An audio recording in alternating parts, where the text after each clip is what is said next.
Está entrando no ar mais um episódio do Pode Ser Saudável, o seu podcast da Iniciativa Saudável. Aqui você encontra informações sobre tudo o que engloba o estilo de vida saudável. E no programa de hoje temos aqui a nossa nutricionista. Ela que é nutricionista e diabética há 15 anos, uma debutante. Seja muito bem-vinda, nutricionista Evelyn Cristina. Muito obrigada. E a culpa é das estrelas e não da insulina. E novamente, de novo, a minha musa da podosfera. Ela que já tá com um sorriso lindo no rosto, já tá mais animadinha. Seja muito bem-vinda, doutora Fernanda Castro. E lembre-se, a insulina não vicia. Hoje vamos conversar sobre ela, gotinhas de vida. As insulinas. Eu sou o Felipe do Carmo, aumente o som, porque tem muito conteúdo novo chegando para te mostrar que você pode ser saudável.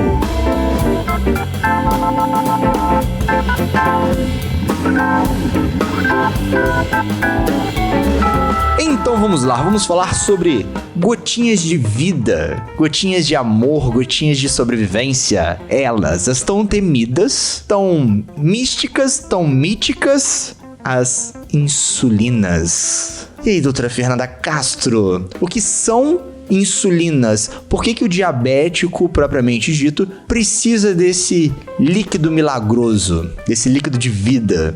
Quem tem diabetes, principalmente os tipos que o próprio organismo destrói as células que produzem insulina, precisa se aplicar insulina, né? Ou receber essa insulina, que é um hormônio que vai ajudar a levar o açúcar que está no sangue para gerar energia no corpo, para dentro das células. Então a gente precisa dessa insulina, né? Todo mundo precisa, mas quem produz a insulina não precisa aplicar. Quem não produz, a gente tem, né, esse benefício aí, essa salvação para muitas vidas aí, que foi a insulina.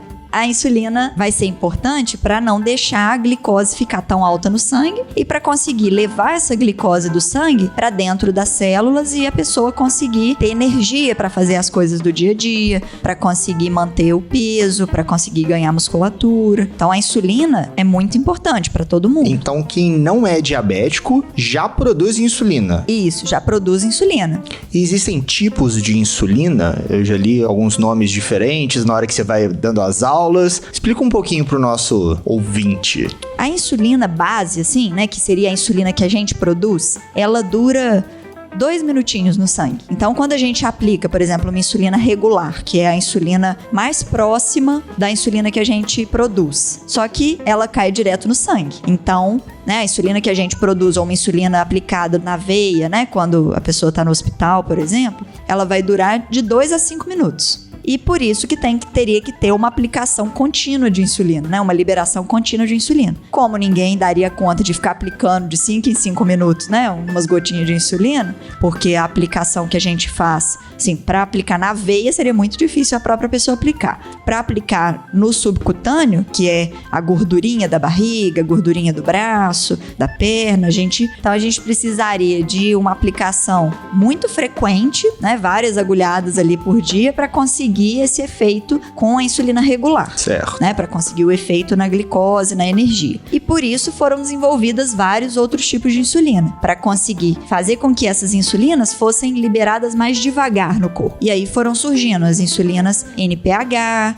a insulina glargina, as mais recentes, né, que são as insulinas mais concentradas, então a glargina 300 unidades por ml, que as outras normalmente são 100 unidades por ml. E a insulina degludeca, que é a mais recente, que consegue ir liberando tão devagarzinho que ela dura até mais de um dia. Então a gente consegue ter essas moléculas, né, preparadas em laboratório e tudo, mas que tem essa semelhança com a insulina que as pessoas que não têm diabetes autoimune produzem. Essas variações de insulina, senhores ouvintes, você vai ter que ir lá no episódio Endocrinologia Inteligente. A gente vai gravar uma série de episódios sobre os tipos de insulina para poder te orientar melhor. Porque vão ter algumas informações mais técnicas que não cabem nesse programa, do Pode Ser Saudável. Lá no Endocrinologia Inteligente, a doutora Fernanda Castro vai esclarecer todas as suas dúvidas e mais um pouquinho. Isso daí. Outro tipo de insulina que a gente tem são as insulinas que são mais rápidas do que a insulina regular, que aí seriam as insulinas ultra rápidas. Apesar de serem aplicadas também no subcutâneo, elas já começam a agir mais rapidamente e conseguem fazer esse efeito de não deixar a glicose subir quando a pessoa come. Tem até uma piadinha que os blogueiros diabéticos fazem, né? Que a insulina ultra rápida não é tão ultra rápida assim, né?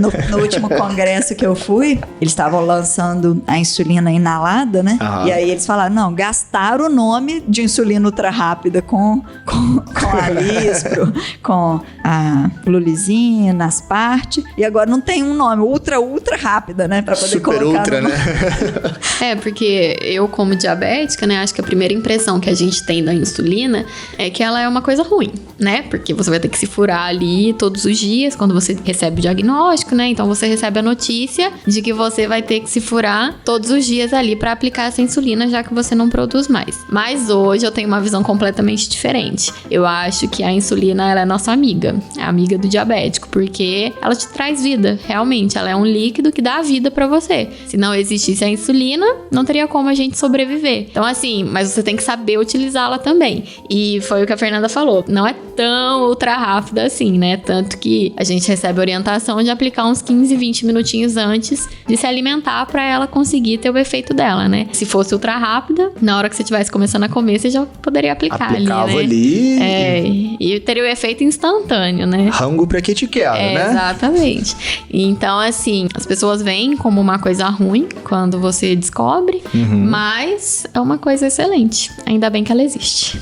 Tem uma visão também dos diabéticos tipo 2, né?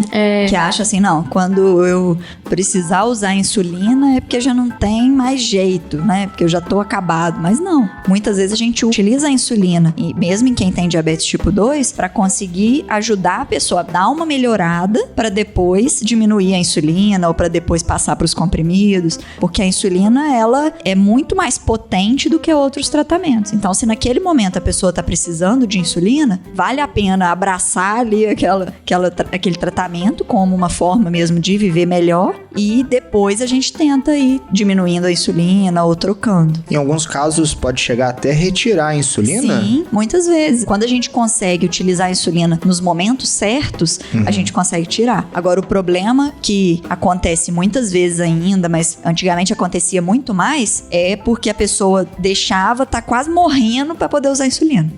Tá. Entendeu? Então, assim, demorava-se muito pra começar a insulina. Hoje em dia, se a gente consegue explicar pro paciente, mostrar que é melhor começar a insulina agora e depois a gente conseguir tirar, do que ficar forçando aí seu organismo, ele não tá dando conta, e aí vai só tendo complicação. E realmente, quando começar a insulina, vai ser porque seu rim já não tá funcionando direito, seu fígado já não tá funcionando direito, então já não tem outra opção. Seu pâncreas já não tá direito, né? O pâncreas já não funciona nada. Então, quando a gente utiliza a insulina pra uma pessoa que tá só transitoriamente, assim, só ficou um períodozinho sem conseguir produzir insulina, a gente consegue recuperar o pâncreas, ele consegue voltar a produzir a insulina própria. Agora, quando a gente espera demais, essas células vão tendo que trabalhar dobrado e acabam morrendo. É como se desse umas férias pro pâncreas. Ele fala assim, olha, produz o quanto de insulina você consegue produzir, volta ao seu ritmo normal, como se o pâncreas estivesse estafado. É, isso mesmo. Entendi. E só lembrando que é no diabetes tipo 2, né? Porque no tipo 1... No tipo 1 a gente não consegue tirar a insulina. A gente pode conseguir diminuir as doses de insulina, diminuir o número de aplicações. Com atividade física e alimentação. Principalmente, né? E, por exemplo, com opções melhores de insulinas mais novas, ou com maior rodízio de aplicação de local de aplicação de insulina. Algumas opções, por exemplo, como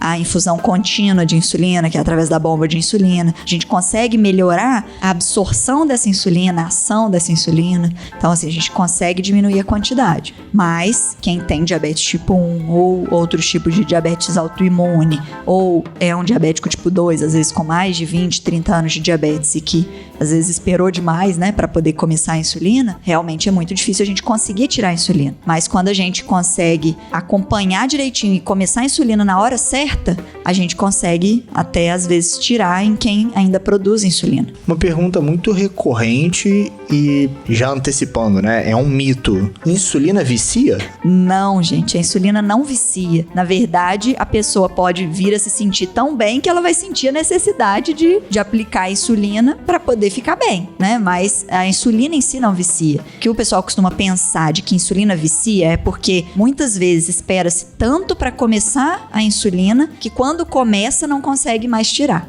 Entendeu? Agora, quando a gente consegue começar essa insulina mais cedo e ajudar o pâncreas, no lugar de só fazer o serviço dele, a gente consegue tirar a insulina mostrando que não vicia.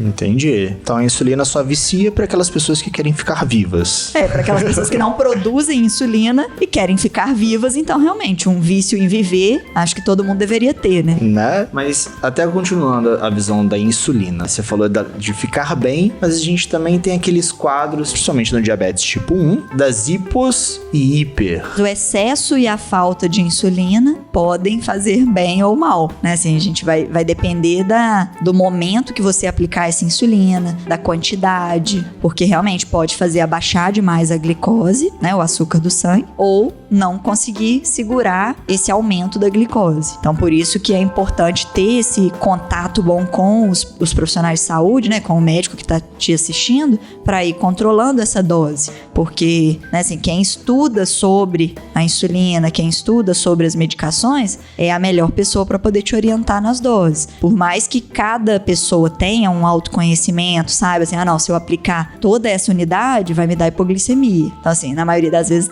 acerta-se, né? Mas muitas vezes não. Então, a gente tem que ter esse papo, né? Esse diálogo, assim, dos profissionais de saúde com os pacientes para conseguir chegar numa dosagem melhor de insulina. É isso que eu penso. Tem uma amizade, assim, amizade que eu digo no sentido de paciente profissional mesmo, né? Tem uma boa relação. Uma assim, boa né? relação com o seu médico é muito importante, porque assim, ele tem o conhecimento, né? O domínio técnico e você tem a vivência. O que é melhor ali? Os dois juntos, né? É a sua vivência e o conhecimento que ele tem. Então, se ambos conversarem, eu acho que juntos chegam numa relação que seja boa pro tratamento da pessoa. Então, assim, você sempre ouviu o médico e o médico sempre ouviu o paciente também, porque ele tá vivendo aquilo. Então, se ele fala, se eu tomar X unidade, eu vou passar mal, o médico acredita, né? Se você tiver uma boa relação com ele, e aí, a partir disso, ele consegue estipular uma dose que não vai te fazer mal, de acordo com os conhecimentos que ele tem também, né? Então, essa relação, essa confiança que o profissional passa pro paciente é muito importante. E do mesmo modo que o paciente tem que mostrar pro médico que ele confia nele também, né? Então, essa troca é muito válida. E daí ambos conseguem chegar numa dosagem ideal ali, né? Imagino que a hipo e a hiper têm sintomas, tem sinais que o paciente vai sentir. A hiperglicemia, quais seriam os sinais, até para um ouvinte que tem convivência, né, com um paciente que é diabético, quais seriam os sinais de hiperglicemia? Acho que a Evelyn vai ser a melhor pessoa para poder falar isso, né? Porque ela vive na pele aí. Então, quando eu tô com hiperglicemia, eu bebo muita água. Acho que o primeiro, assim, é beber muita água. Sentir muita sede, Sentir muita sede, sentir sede mesmo. Então, assim, você bebe uma garrafinha de água e parece que não matou sua sede. Sua boca fica seca mesmo. E aí, consequentemente, você vai muito no banheiro, né? Fazer xixi. Então, assim, porque você bebeu muita água e seu organismo, ele cria mecanismos pra eliminar aquele açúcar que tá no seu sangue, né? E a urina é um mecanismo que ele cria ali, né? Então, acaba urinando muito. E dependendo do quanto tá a minha glicemia, eu fico meio que falando umas coisas sem nexo, nada assim, a ver. sabe? Eu fica meio fico confusa, meio assim, né? Meio agitada. E muitas das vezes eu fico muito cansada, né? Porque, né, ela falou que a insulina faz com que a glicose entre dentro da célula e te dê energia. Se a glicose tá só ali no sangue, você não tá tendo energia, né? Então você fica meio abatida também, meio fraca. Então, assim, acaba ficando lenta, né? Confusa, traz uma lentidão. Então, assim, são mais esses sintomas. Mas pode ser confundido, né? Então, assim, sempre tá verificando ali na ponta de dedo pra ver se realmente tá hiperglicêmico. Ou porque, por exemplo, uma pessoa pode sentir muita sede quando ela ficou muito tempo sem beber água, quando ela comeu um alimento muito salgado, ou quando ela praticou muita atividade física. Então, não necessariamente sentir muita sede significa que tá com a glicose alta. Pode ser um sinal, né? Mas não necessariamente... Sempre vai ser, né? Sempre vai ser.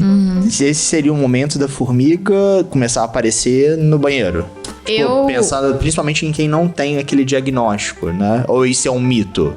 Na semana que eu descobri o diabetes, eu urinava muito, né? E bebia muita água mesmo. Eu amanhecia e no vaso tinha formiga mesmo. Mesmo dando descarga, assim, acabava ficando... Não sei se ficavam restos, né? De urina ou restos de açúcar ali mesmo. Porque provavelmente estava muito alto, né? A glicemia muito alta. Então, assim, apareciam mesmo. Mas, por exemplo, depois do meu diagnóstico, eu não me lembro de estar com hiperglicemia e ter formiga no vaso. Entendi. Então, acho que era porque era muito recorrente, né? Mas também, assim, não precisa desesperar se tem formiga no seu banheiro. Né? Por exemplo, aqui em casa sempre aparece formiga. Só que você vai ver as formigas estão numa roupa, né? Tipo, no suor não sai açúcar. Então não tem por que a formiga tá na roupa. Estão no lixo, né? Ou estão no ralo. Então, assim, não necessariamente a formiga busca só açúcar do xixi, né? No banheiro. Ela busca outros tipos de alimento também. Mas pode ser, né? Um indício ali. E, assim, uma pessoa também que não tem diabetes, ela também consegue eliminar açúcar na urina. Então, é um mecanismo de defesa mesmo do organismo da gente. Eu tô com excesso de açúcar no sangue aqui e vou botar pra fora. Então, assim, você pode ter uma produção aumentada de insulina naquele momento que você come a mais, mas também é uma forma de defesa eliminar, pra você não precisar produzir mais insulina pra poder abaixar a glicose do sangue. Você consegue abaixar a glicose do sangue, assim, né? Uma pessoa que não tem diabetes, que não tem problemas de produção de insulina, também consegue eliminar um pouco de açúcar. E quem tem diabetes pode também ter esse mecanismo de defesa, em alguns momentos que a glicose está um pouco mais alta, mas a urina tem um limite. Ela não consegue eliminar pouquinha glicose, quando tá assim, um pouquinho só alta no sangue, e nem quando tá muito alta, né? Ela tem um limite ali que ela chega no máximo de conseguir eliminar a urina. É um dos mecanismos que o corpo usa, né? A gente tem vários outros mecanismos, tanto para produzir glicose quanto para estimular a produção de insulina ou para mostrar que tá com hiperglicemia. Então, assim, a gente tem que também ter uma avaliação não só de um fator, né? Não só de um sintoma ou uma coisa que tá acontecendo. Que nem quando... Não é porque você tá sentindo muita sede que você está diabético, né? Sim. Ou que sua glicemia tá alta. Porque muitas das vezes a gente come alguma coisa mais adocicada e o doce mesmo faz a gente sentir muita sede, né? E aí, se bebendo mais água, você vai usar mais o banheiro, né? Então, assim, foi o que ela falou, não dá pra avaliar um sintoma só. Às vezes eu, como diabética, eu começo a sentir muita sede. Aí fala assim, nossa, minha glicemia já deve estar alta. Aí quando eu vou medir, tá 150. Pra um diabético é uma glicemia normal, tá? Pra umas pessoas aí que não são, é alterado. Mas pra mim, 150 é uma glicemia normal. Então, assim, eu só estou com sede mesmo. Não tô com hiperglicemia. Caminhou muito, suou, ou comeu uma coisa mais salgada. Por isso que tem que avaliar todos os sintomas. E pra quem é diabético, verificar na ponta de dedo, né? Porque muitas das vezes pode ser só vontade de beber água mesmo. Então, tem que avaliar tudo, né? E quando a pessoa tá com hiperglicemia, ela vai ter que fazer uso de insulina, né? Ela vai ter que medir ali e aplicar as unidades de insulina necessárias para poder tentar regular. Só que a gente também sabe que algumas pessoas chutam essa quantidade de insulina que elas deveriam tomar e podem gerar a hipoglicemia, que é o outro extremo, né? Voltando a falar, então, de pessoas que têm diabetes e que precisam utilizar a insulina, a gente precisa saber a quantidade. Um exemplo que eu sempre dou para os pacientes é que, assim, para uma pessoa que não tem diabetes, quando a gente vai fazer um teste para avaliar hormônio, sabe, assim, bem específico, a gente aplica 1-2 unidades de insulina e a pessoa já faz hipoglicemia. Então, assim, né, para uma pessoa que tá com, sei lá, 100, 80, vai para 20. Uma criança, no caso, que aí seria por quilo de peso. Mas, por exemplo, uma criança de 20 quilos, a gente já tem que aplicar menos de 2 unidades para ela fazer uma hipoglicemia, estando em jejum. Então, assim, 2 unidades podem ser suficientes para não deixar a glicemia subir ou para conseguir levar ela de um nível alto para um nível normal. Só que cada um absorve essa insulina de uma forma, metaboliza essa insulina de uma forma. Tem algumas pessoas que o próprio organismo produzem formas de eliminar essa insulina mais rápido. Cada pessoa tem uma dosagem de insulina ideal para corrigir a glicemia ou para não deixar subir a glicemia. Uma forma da gente conseguir fazer essa insulina agir melhor é através da atividade física, através da ingesta de água, né, de líquidos sem açúcar, para conseguir ajudar nessa ação da insulina, para conseguir usar o mínimo de insulina possível. E usando o mínimo de insulina possível, possível, a gente consegue evitar hipoglicemias, por exemplo. Mas também não adianta usar pouquinho e não controlar a glicose. Então, assim, é sempre essa conversa e esse acompanhamento que a gente tem que ter. A hipoglicemia, ela pode ser gerada pelo excesso de insulina, pode ser gerada por um exercício físico que não estava programado, que não é regular. Às vezes a pessoa perdeu o ônibus, foi a pé para a escola, foi a pé para o trabalho. Naquele dia, o risco dela ter hipoglicemia é maior. Porque se ela aplicou a mesma quantidade de insulina, comeu a mesma coisa, além de gastar mais as reservas de glicose dela, ela vai estar também ajudando a insulina a agir mais rápido, mais fácil. E como que o paciente pode identificar se ele está com hipoglicemia ou não? Geralmente, quando eu tô com hipoglicemia, eu sinto muita tremedeira, começa a suar frio e até em alguns momentos eu perco a noção do que eu tô falando. Na hiper e na hipo? Nas dois, duas, né? Por isso que eu falo que os sintomas, às vezes, eles podem ser confundidos. Então, assim, é muito importante fazer a ponta de dedo. Eu que já tenho 15 anos que sou diabética, meu corpo meio que acostumou já, né? Às vezes eu acho que eu tô com hipo e, na verdade, não tô nada. Às vezes eu acho que eu tô com hiper e também não tá. Então, assim, é sempre bom fazer a ponta de dedo, né? Mas, geralmente, quando eu tô com tontura, tremendo e suando frio, é hipoglicemia. Mas temos que verificar, né? Porque pode ser uma falsa hipoglicemia ali, só seu organismo. Às vezes você tá nervosa e começa a tremer, a suar frio. Então, assim, não necessariamente vai ser uma hipoglicemia. E acho legal falar também que nem só os diabéticos têm hipoglicemia, né? As pessoas que não são diabéticas, elas também podem ter. E outra coisa que causa hipoglicemia é ficar muito tempo sem se alimentar, né? Então, tanto uma pessoa não diabética quanto uma pessoa diabética, se ela ficar muito tempo sem se alimentar, ela pode ter uma hipoglicemia também. E se ela se alimentar errado também, ou numa quantidade não suficiente, ela pode ter uma hipoglicemia? Sim, principalmente o diabético, né? Porque às vezes ele tomou uma dosagem de insulina, não comeu tudo que ele precisava ali, ficou muito tempo sem comer depois, e aí acabou que... Não, eu tava até me referindo a quem não é diabético. Quem não é diabético... Ele teria os mesmos sintomas, por exemplo, né? De tremer, suor frio, tipo, opa, minha pressão baixou, sei lá. As pessoas até confundem, né? Pode até achar que a pressão tá baixa ali, né? E muitas das vezes pode ser uma hipoglicemia que ele tá tendo ali.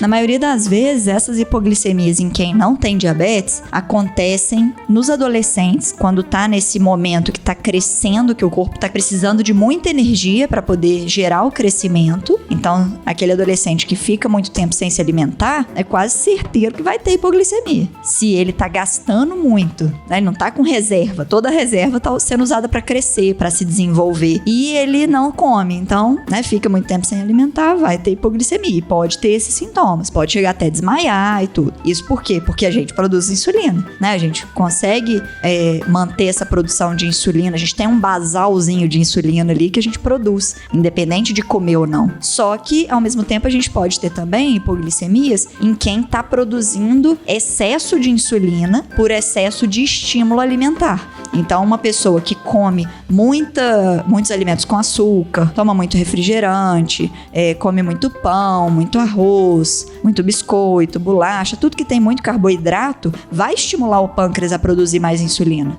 Só que se ele acostuma da pessoa sempre comer aquilo, o basal de insulina dele vai ficar mais alto. Então, um dia que ela não comer aquela quantidade ou que ela estimular um pouco mais o pâncreas, vai ficar excesso de insulina. O corpo vai acusar ali e vai... Opa, tem alguma coisa errada. Aí vai dar esse sintoma de hipoglicemia, né? A pessoa vai ter uma hipoglicemia. Só que para controlar isso, a gente precisa que ela perceba que tem que ter uma alimentação mais saudável, que tem que fazer atividade física, pro próprio corpo ir regulando esse, outra vez, né, o termômetro aí, só que dessa vez de insulina, para conseguir voltar ao basal, né, assim, conseguir voltar aquele mínimo de produção de insulina para o normal. E seria perigoso, mantendo esse pensamento do corpo produzir muita insulina, dele entrar numa dieta restritiva... De repente, falar assim, caramba, tipo, o corpo vai continuar produzindo insulina, porque ninguém informou pro pâncreas que não vai, o cérebro não comunicou com o pâncreas. E ele vai parar de comer, né? Pô, seria perigoso pro paciente ou pro próprio pâncreas continuar produzindo insulina sem ter onde gastar essa insulina?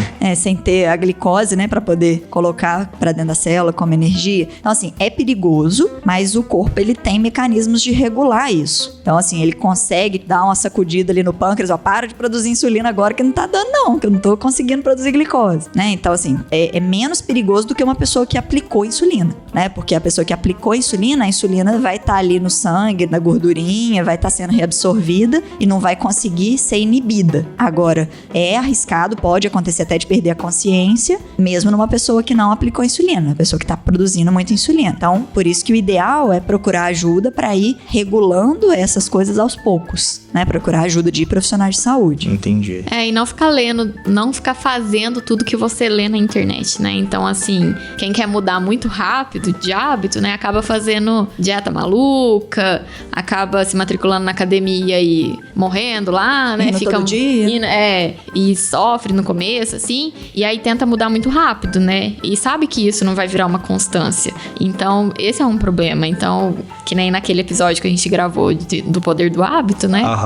Literalmente, você tem que fazer daquilo um hábito. Então, você tem que começar aos poucos pra conseguir fazer seu corpo se adaptar àquilo. Porque o nosso corpo, ele é muito inteligente, né? Ele se adapta muito fácil. Mas você tem que ser consistente também, né? Consistente é a palavra, né? Eu e Nanda, a gente vira e mexe, fica repetindo, né? Tipo, o segredo ali seria a consistência do dia a dia. A gente vai gravar até um episódio com um mestre de karatê sobre essa disciplina, sobre como que é fazer atividade física para buscar uma vida saudável, como que é praticar uma luta para buscar a vida saudável, mesmo para quem não quer ser lutador, né? Como que isso pode melhorar e pode ser uma atividade física diferente do que ir pra academia, ficar levantando ferro, levantando peso, assim como a gente pretende gravar um de balé e de outros esportes, para mostrar pro ouvinte que, olha, eu não preciso ir pra academia, eu não preciso ir pra um lugar fechado para praticar uma atividade física, sob orientação.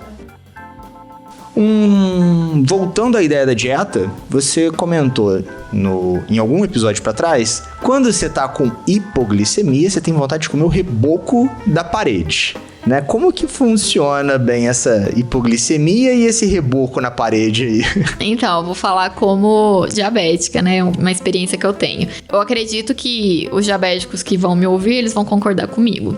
Antigamente, eu pensava que assim, opa, hipoglicemia, que legal, vou poder comer meu docinho. Agora eu não penso mais isso, porque é uma sensação muito ruim. Por exemplo, quando eu acordo com hipoglicemia, parece que eu fico com hipoglicemia o dia inteiro. Parece que eu levo um murro na cara e fico cansada, sabe? Abatida. Então eu não gosto disso. E aí o que você faz? Quando você se sente desse jeito, você quer que acabe logo esse sentimento que você tá tendo, né? Esses sintomas que você tá tendo. E aí o que você pensa em fazer? Comer tudo que veio pela frente. Porque como que vai subir sua glicemia? Comendo. Mas aí você quer que aquilo acabe muito rápido, né? O mundo acaba em comida, né? Exatamente. Então, assim, você acaba comendo e nem pensa que o alimento, ele demora um tempo pra agir ali no seu organismo. E dependendo do que você come, nem é certo comer na hora da hipoglicemia, né? Então, assim, às vezes você come um chocolate que tem muita gordura, vai demorar pra subir sua glicemia. Aí você vai achar que aquilo ali não foi suficiente, vai querer comer mais. E vai comendo mais, e cada vez mais. E aí, passa um tempo, sua glicemia tá lá em 500, né? Então, assim, é natural do diabético bater esse desespero, né? De querer acabar logo com aquilo que você tá sentindo.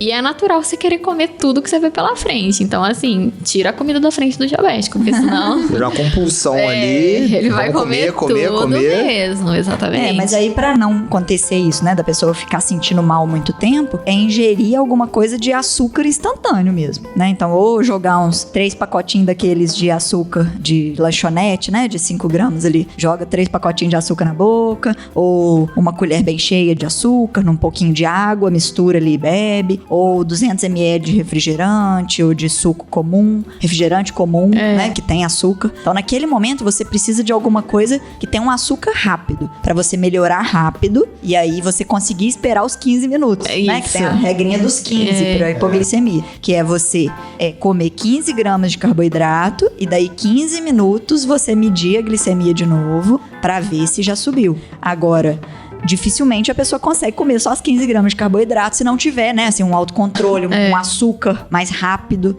porque se realmente comer chocolate vai demorar muito mais do que 15 minutos pra poder fazer efeito. Mas eu acho que falta essa informação de dizer que são 15 gramas de açúcar rápido, entendeu?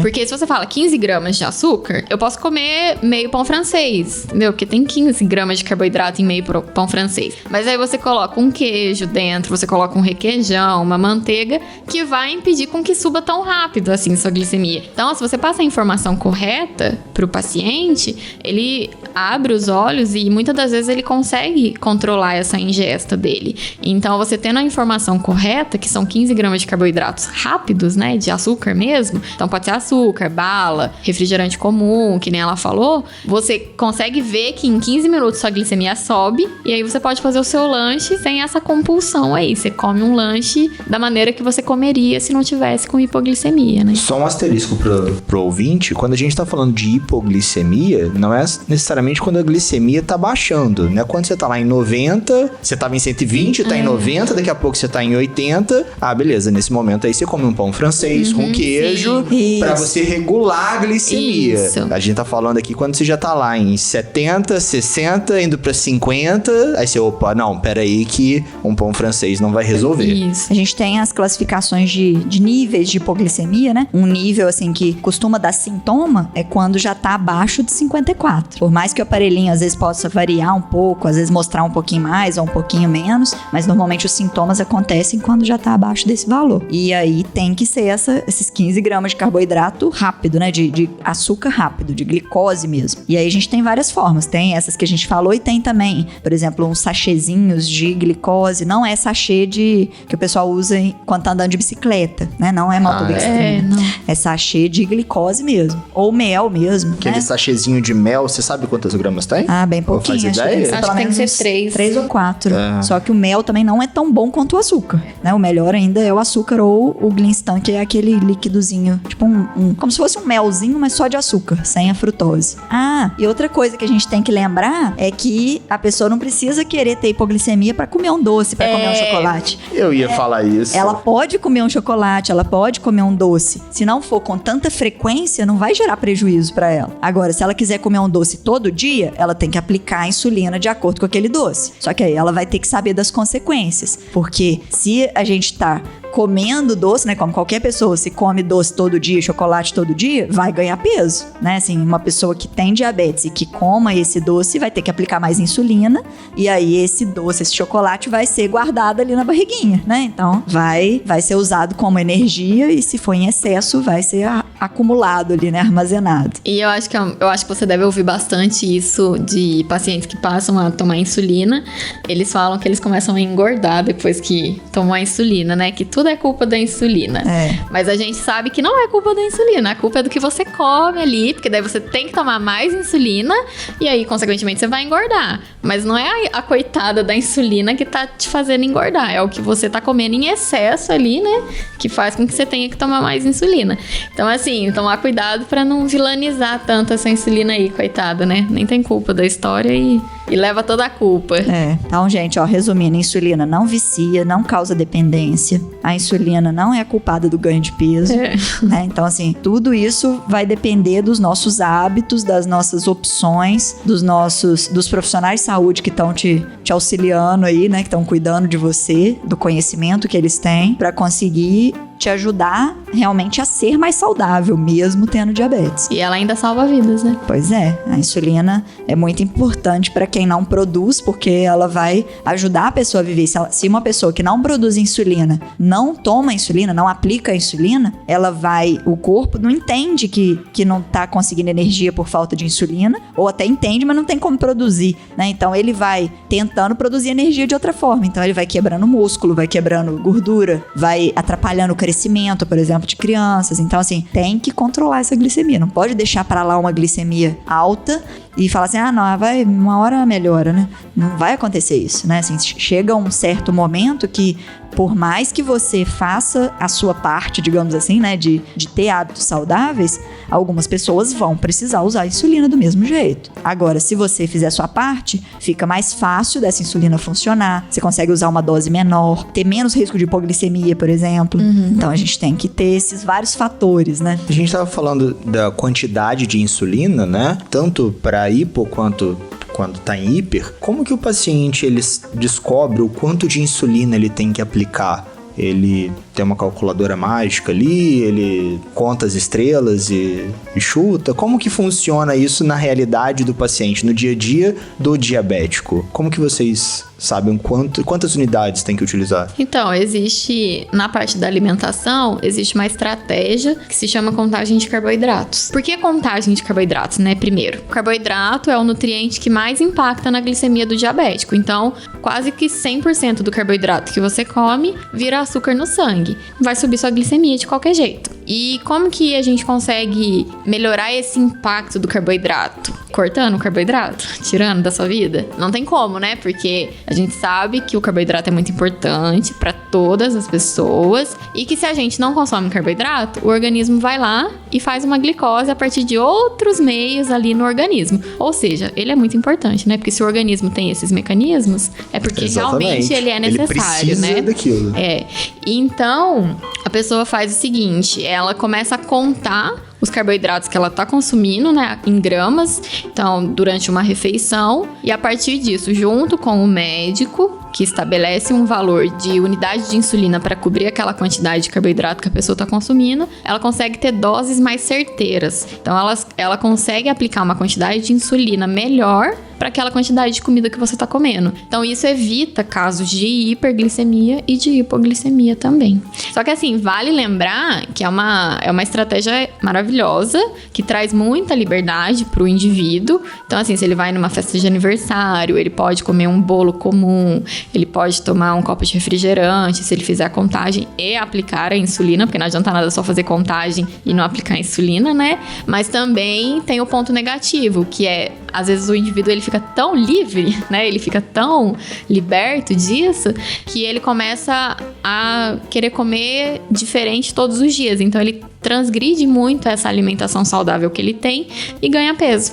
Porque ele tá tomando insulina em excesso e ganha peso. Não por culpa da insulina, mas pelo que ele tá se alimentando ali. Então, assim, a gente sempre tem que lembrar que a contagem é muito importante, mas manter uma alimentação saudável também é. E muita gente acha assim, não, eu tô com hipoglicemia, então não vou tomar nada de insulina. Mas não é assim, né?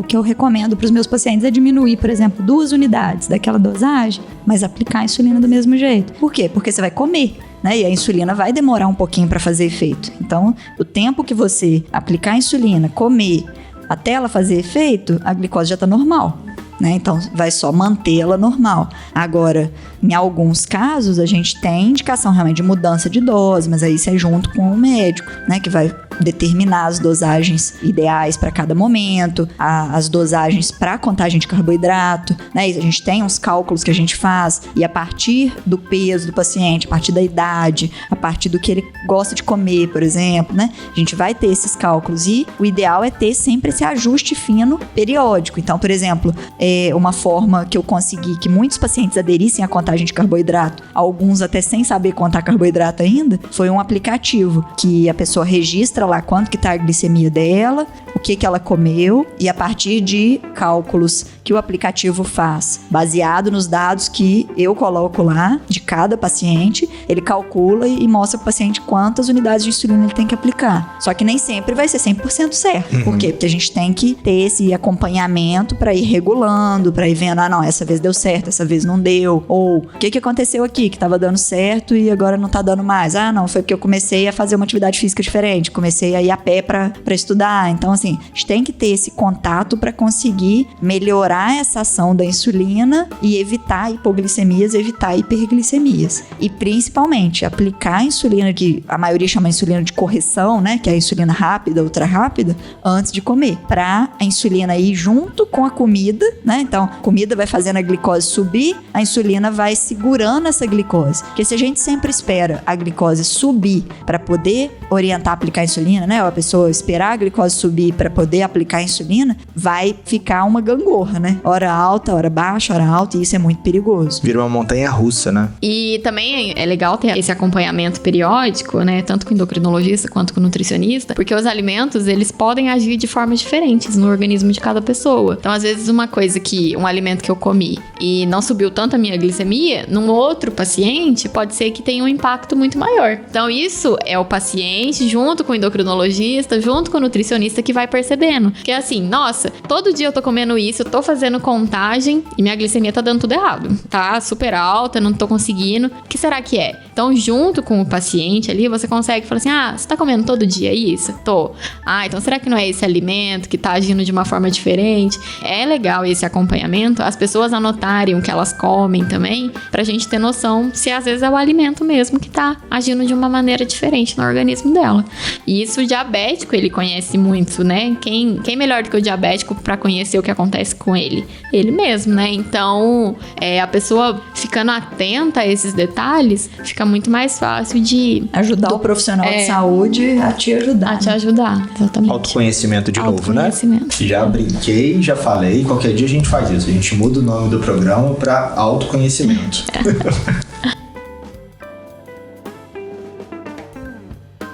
Estamos chegando ao final de mais um episódio do Pode Ser Saudável. E qual seria a nossa mensagem final para os nossos ouvintes? Uma coisa que eu acho importante a gente frisar aqui é que, assim, no início, principalmente, a gente estava falando meio misturado de quem tem diabetes, de quem não tem diabetes. Então, resumindo, né? Vamos resumir aqui para ficar mais claro. Boa. Quem tem diabetes tipo 1 não produz insulina. Pode até voltar a produzir um pouquinho de insulina na primeira fase ali, assim que controla o diabetes, volta a produzir, mas a tendência é que depois pare de produzir e precise de várias aplicações de insulina por dia. Ou uma pessoa que tem diabetes tipo 2 e já tem muitos anos de diabetes, já forçou muito o pâncreas ali, ele já não consegue produzir insulina. Então, essas pessoas que não produzem insulina precisam aplicar insulina, né? Assim, não vai ter outro tratamento melhor, digamos assim, né, do que a insulina. A gente pode associar outras medicações, pode associar atividade física, alimentação mais saudável, mas vai precisar de insulina. Então, a pessoa não produz insulina, vai precisar aplicar insulina. Quem tem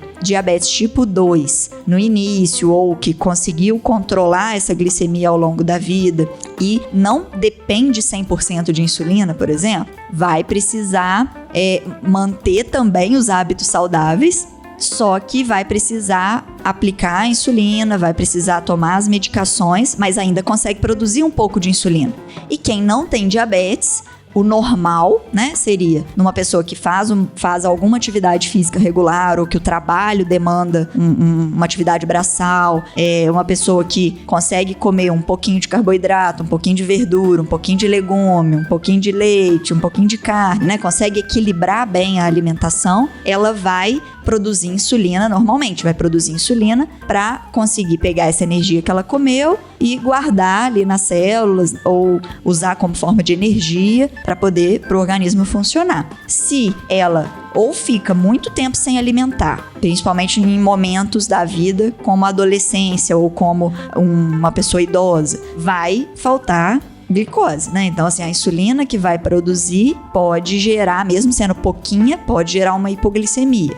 Ou algumas pessoas que exageram em momentos específicos, pode fazer subir a glicose, porque o pâncreas não está acostumado em produzir aquela quantidade excessiva de insulina. Agora, o que mais tem acontecido são pessoas que exageram frequentemente, né, comem em excesso regularmente e às vezes optam por alimentos que têm mais açúcar, que têm mais carboidrato, às vezes ingerem excesso de bebida alcoólica. Então, assim, forçam, o pâncreas tem que trabalhar dobrado ali direto, então ele acostuma a produzir muita insulina. E aí essa pessoa, o basal de insulina dela, o que ela produz mesmo sem comer, já fica mais alto. Então, uma vez ou outra que ela comer um pouco menos ou que ela esforçar um pouco mais, tanto com atividade física quanto quando ela exagera na alimentação em períodos assim, exagera mais ainda, né? Em períodos específicos, pode gerar hipoglicemia. E você, minha Nutri? Primeiro de tudo, insulina não é vilã. Ela salva vidas. Então, ela tem que ser sua amiga.